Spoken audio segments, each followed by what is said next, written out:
Welcome to the Medical Podcast, where we discuss everything there's to know about Greece, our city Thessaloniki, our journey in medical school and life as a medical student. However, today our topic is a bit different, and the form of the podcast as well, as you can see. Today we're very happy to have Artemis Sadeghi, co-founder of Not Just Tourist Toronto chapter. Artemis, can you tell us about yourself and the organization? Yeah, of course. Hello, everyone. I'm Artemis.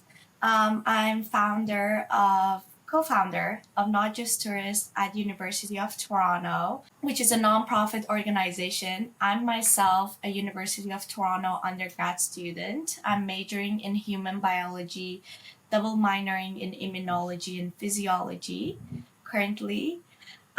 Very interested in the whole health sector. That's why I decided to have my own chapter of Not Just Tourists at U of T, so that I can get other students also involved in our projects and not just tourists.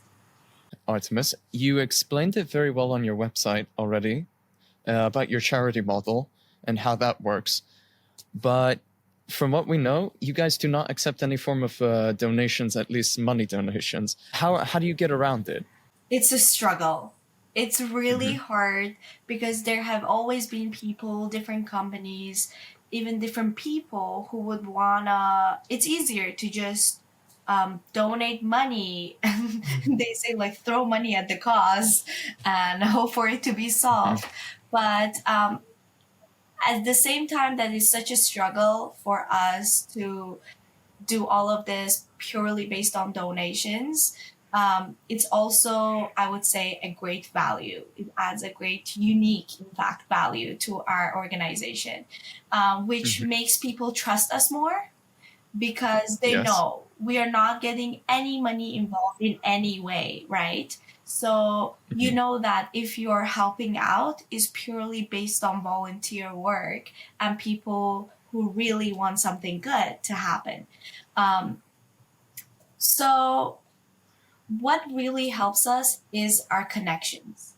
Our connections, spreading the word about our organization through like your podcast or other podcasts that we have been on, or through social media.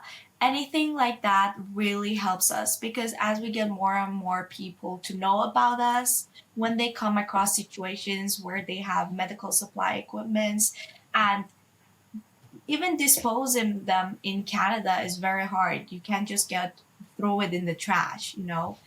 They should be handled in a different way. So it's very important for us to let them know that we are doing this, we are here. So let us help, right? And you get to help us, and it will be very nice. So it all comes down to like humanity and helping one another at the simplest, in the simplest way, which is just contact the person who you know, right? Discuss this, and then which is us, and we will be like, yeah, we will take the donation if it's suited, if we need it at that moment, and we take most donations. We just can't take like there's certain things we can take, which is mainly like some liquids, some medications, because it's very hard for people to take them across borders without having issues with them. And we don't want to make our travelers go through any sort of like border issues. And every country's like rules are different when it comes to their border. So in that terms, other than that, we pack suitcases with like many bandages, syringes, different things, in hopes to help people. Because when we see where these donations go, that's where it makes an impact. Because they send a picture of us donating their suitcase to that clinic with the rest of the doctors or the personnel. And when you look at the environment that these suitcases are going to, you can really understand without any word being said that they really need it. it, you can put two and two together and like actually see it from the environment, from the lack of equipment, from just the building, how old it is, right? Compared to us in Canada, that we have like Yeah. wonderful, Yeah. like I would say, healthcare, and we're known for our healthcare system. Even though it's not the most perfect, compared to them, it's pretty perfect, I would say. You said about packing parties as well. We read about that. Could you explain a bit about it? We have many different chapters of Not Just Tourists, and our organization is not only in Toronto and then U of D. We have a Toronto chapter, we have chapters around country, like in Canada, we have chapters in US, different states. And I'm not too sure, but when you go on the website, you can see all the different chapters in different countries. I believe there's some even in UK. So what happens during our packings is that every chapter's packing is different in terms of the day. But we do most of our packings either at University of Toronto, or we go to the Toronto chapter, which is our original chapter, and it's close to us. The medical supplies are already there in these big, usually bags of donations. And what we do is that we just bring a bunch of different medical supplies. Like sometimes we get like hundreds of masks, but obviously for one pack, we don't need 100 masks in one suitcase, right? So we just get different like supplies. Then we put them all on tables, and we have our volunteers come. And then what we do is that we have different boxes that are labeled for different things. So we have categorized our supplies. Like we have syringes in one box, we have bandages in one box, we have like wet things in one box, we have glues in another. So it's very hard for us. So it's not very hard for our volunteers to know what to do and how to get around, because we don't only have volunteers who work in healthcare sector. A lot of us are students in like studying political science or other stuff, right? Not everybody knows even what they're looking at. Yeah, I read on your website that said that you do not need medical training to participate. Yeah, But- that's the beauty of it, I would say. Yeah, that's pretty cool. But like, do you have to train your volunteer before, So we have basic rules that we go through with each individual volunteer. That we do have volunteer coordinators in each chapter. That's basically their job, and we also have packing leaders, which they will be in during the packs there to basically make sure everything is going according to like the plans. Right. What we do explain is that we explain like the exceptions rule, which is like certain things we cannot pack, like medication, for instance. Then we also have things that the packages are open. We cannot use those, so we have to throw those away. Yeah. Things that are expired, especially, and they can no longer be used. Those we have to also like. So that's why in the whole packing sessions, we just have a bunch of these equipment on like big tables, and we're just going through them, looking at individual dates on them. That's actually pretty strict. Okay. Yes, because we can't like set. Otherwise, we're just filling up the suitcase with things that can't be used, and we don't want that. Yeah. I have a question. In the end, like, would there be someone to check, like the work, like the suitcases?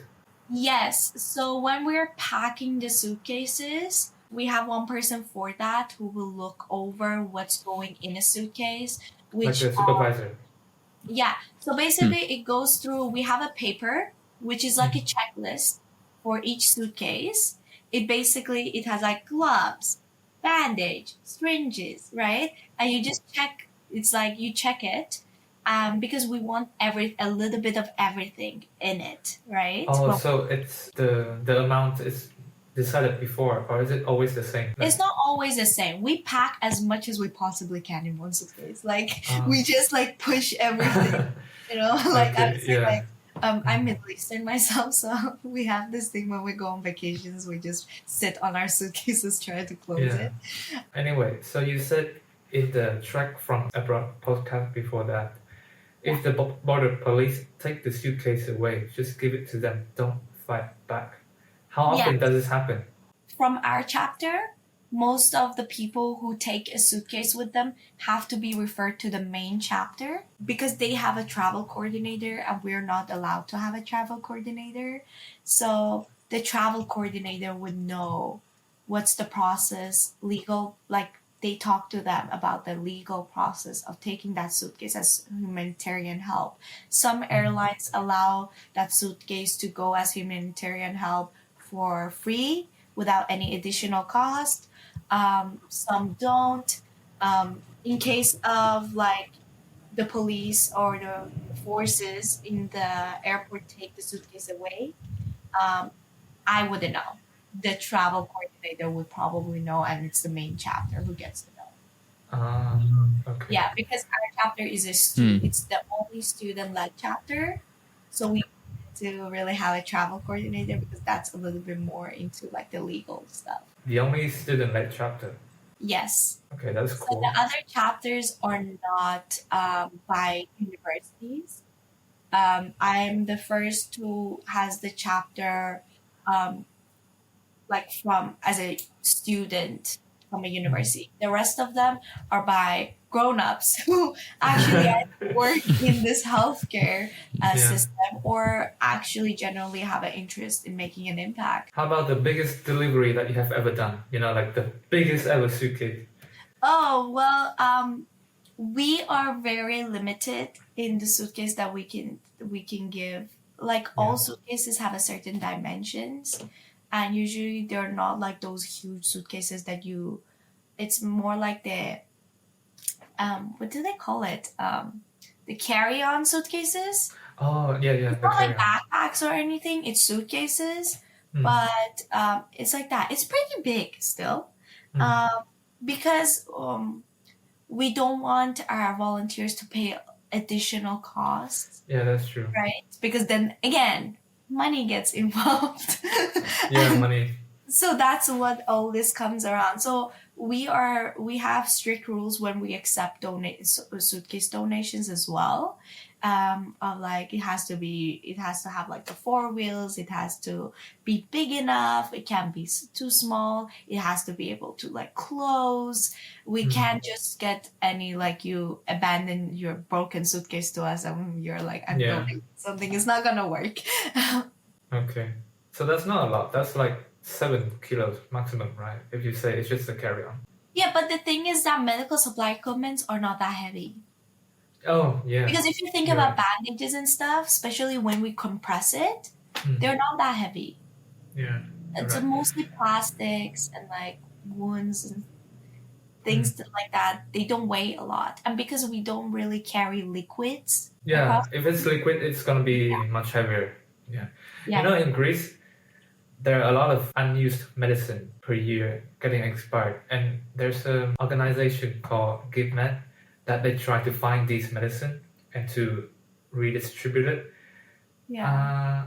I assume that because you don't want maybe the tourists to get into trouble with drugs, you know, carrying drugs outside the country.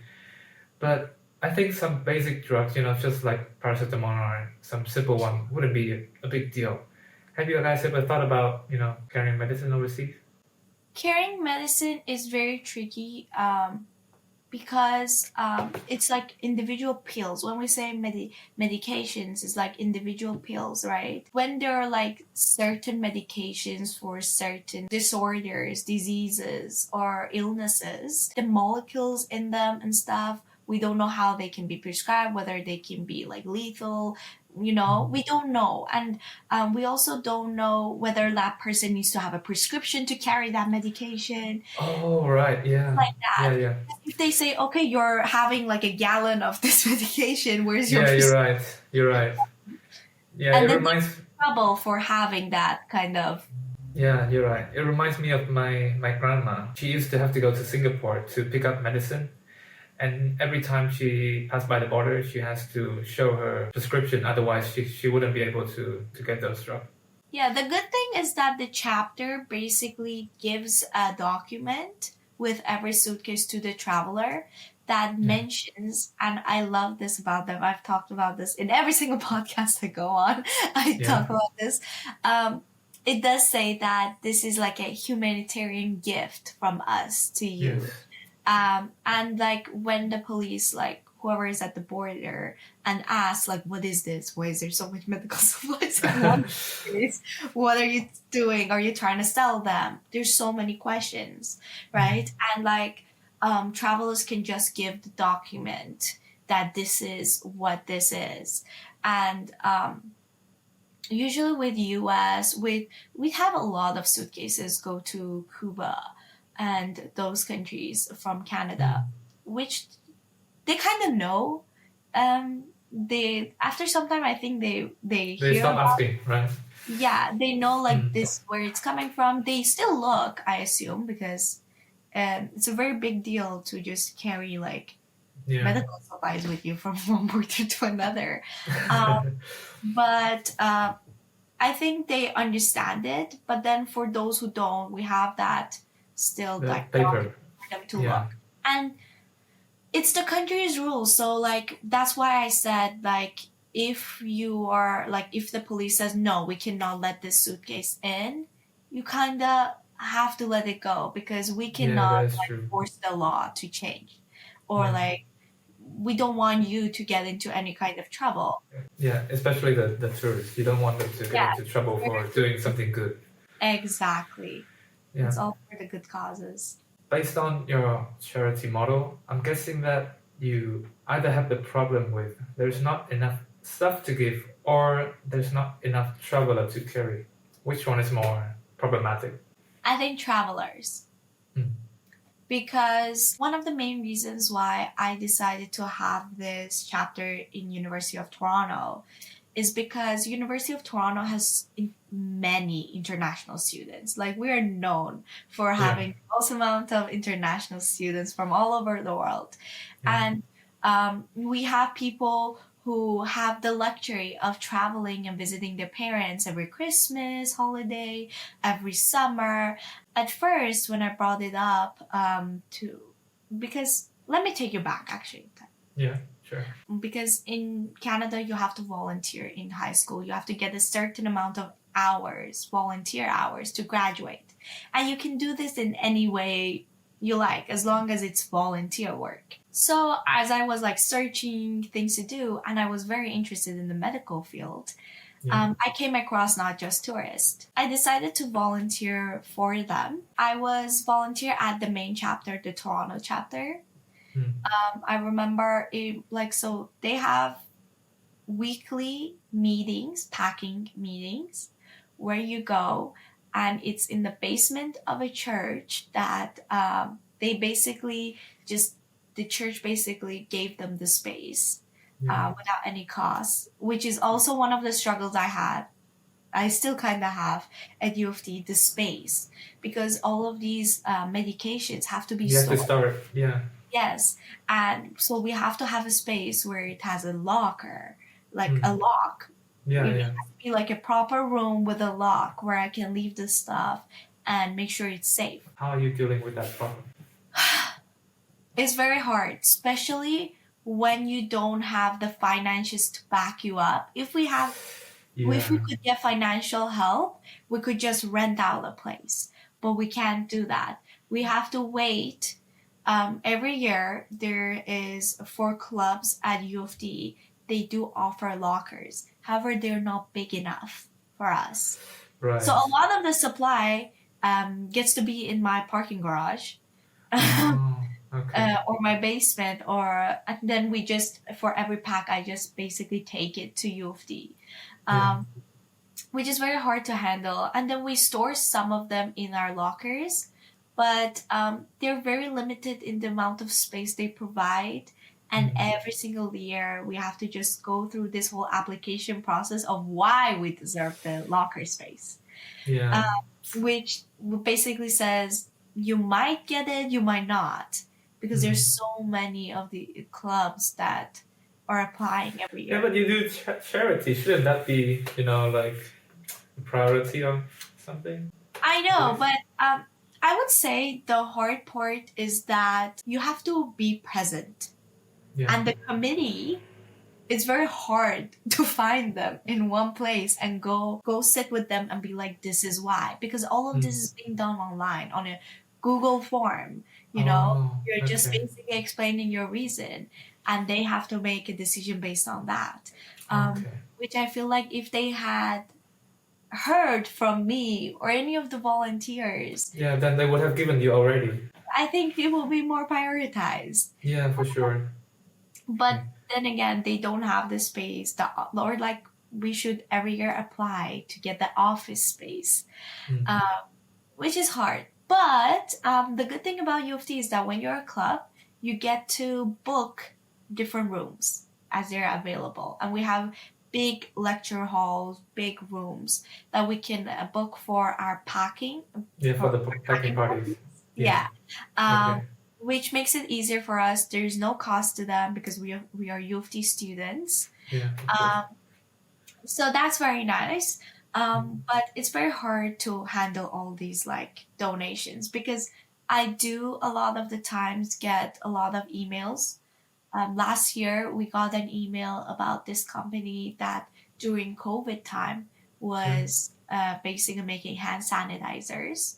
Okay. And we're talking about like, I believe they said around $84,000 worth of hand sanitizer they wanted to donate. Okay. Yes. But you don't have the space to start. I do not have the space, and also the problem with that is that it's liquid. Yeah, it's liquid. It's gonna be heavy. It's very heavy. How am I gonna, Yeah, every time. send it Right. anywhere? It's very hard, and especially we try to like. I personally, even without not just tourists, like as an individual, I try to help them to get University of Toronto to accept the donations for Yeah. their medical school, dental school, for their labs. We need hand sanitizers everywhere, but they weren't able to accept it because they already have a Yeah. lot of it, right? I don't think they would take donation University of Toronto does take donations, for but what? but they have specifically a donation sector, like department, but Yeah. it's mostly financial donations. There's heritage donations, like Okay. a valuable book or things like that. Okay. Very Yeah. rare for me to see any sort of this kind of, Sanitizer donation. because they are usually on contracts.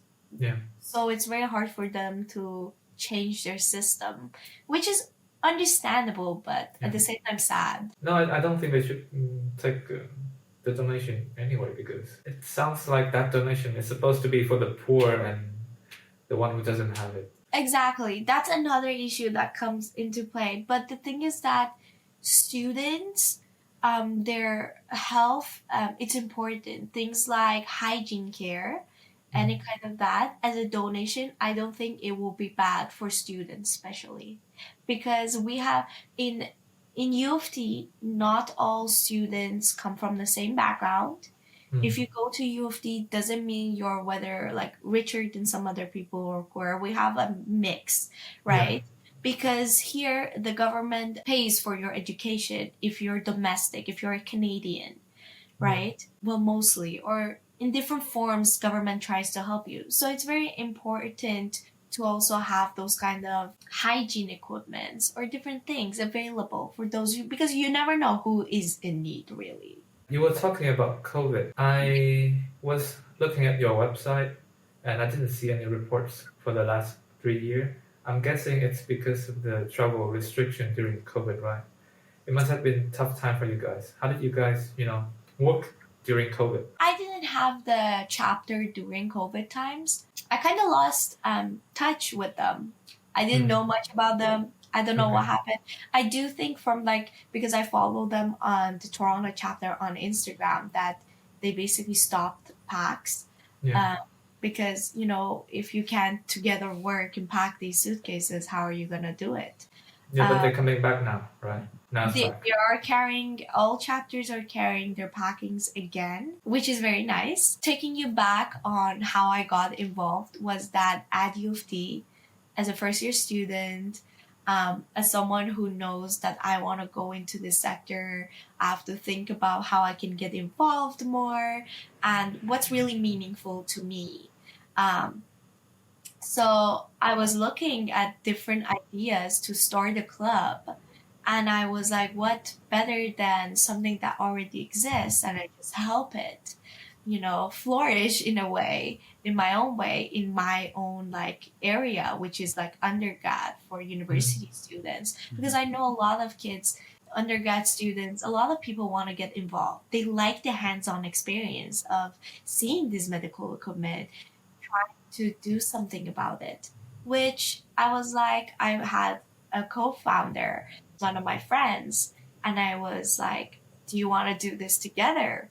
And then that's how it started. So we decided on it. We went back to, I basically contacted Not Just Tourists, and I was like, I would like to have a chapter. But they said no.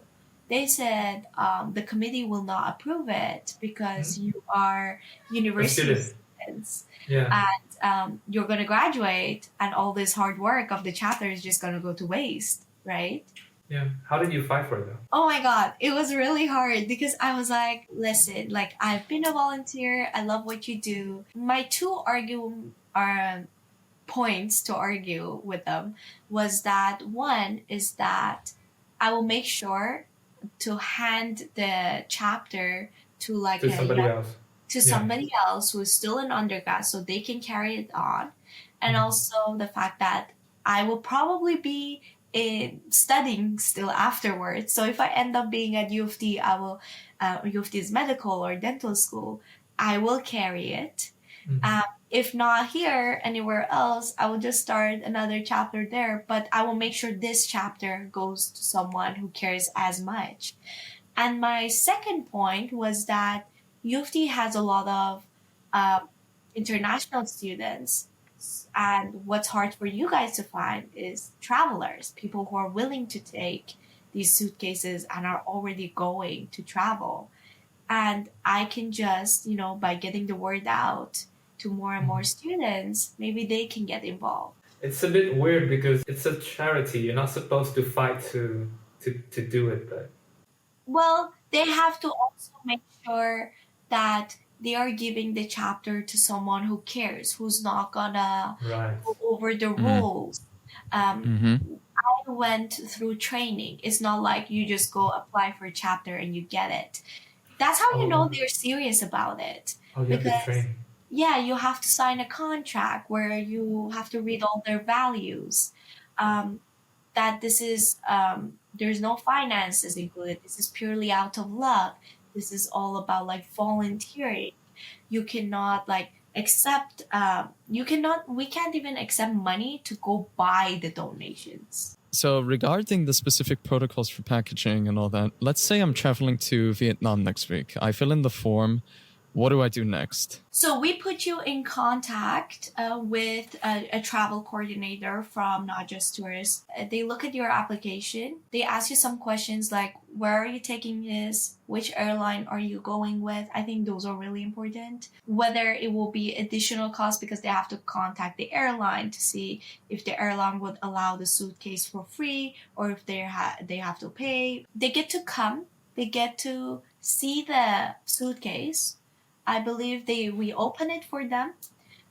They see what's in it because the traveler should know what they are carrying at all times. Yeah, for sure. Yeah. Right? Yeah. So they don't want anyone to travel with anything that might affect the plane or go against regulations. Exactly. We give them the checklist. They look at what's on the list because that represents what's in the suitcase. And they just basically agree with some of the terms and everything. They also have to tell us which clinic they're taking it to. I thought that's decided before. We don't decide that. Whoever is traveling decides that. Yeah. Okay. So what would happen if they didn't take it to a clinic or something? They just took it. We always encourage everyone to take a picture with the suitcase open, the Not Just Tourist picture, right? And the clinic, like sometimes the staff, sometimes one doctor, and we just show like how we're donating. Usually I would say people who are taking these suitcases, they have their heart in the right place. They're, I, if you're willing to take an extra suitcase, if you like in families, usually everybody is nagging Yeah. about that extra suitcase. So if you're Yeah. willing to take that extra suitcase, That sounds like a Vietnamese thing. Seriously. Yeah, you shouldn't choose Wiz. They're gonna charge you through the roof for any extra. well, you never know because especially before pandemic, from what I heard from talking to the other chapter coordinators, some airlines had humanitarian help placed on their website as That's if you cool. go for free. But because of pandemic, a lot of things changed. So I don't know if it's the same still for the same airlines, if everything has changed. That again, everything has to do with my travel coordinators, which is very hard to keep up with their work.